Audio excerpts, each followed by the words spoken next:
अस्सलामुअलैकुम, मैं हूं सबा भट्टी और आप देख रहे हैं MAT20 न्यूज HD। आइए नजर डालते हैं आज की अहम खबर पर।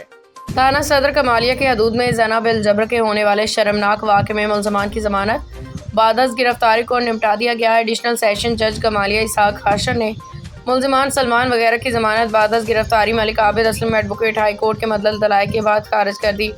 मुलज़मान सलमान और अफजाल 17 साल रुखसाना के घर ज़बरदस्ती दाखिल होकर बारी बारी ज़्यादती करते रहे, जिसके नतीजे में 17 साल रुखसाना के वालिद ने थाना सदर कमालिया में मुकदमा 523/25 दर्ज करवा दिया। मुकामी पुलिस ने तफ्तीश करके मुलज़मान को जेल की सलाखों के पीछे धकेल दिया। मुलज़मान ने एडिशनल सेशन जज कमालिया इसाक हाशर के सामने जमानत बाज़त गिरफ्तारी की दरख्वास्त दायर की, जिस पर advocate high court Malik Abid Aslam ने शानदार दलाल पेश किए।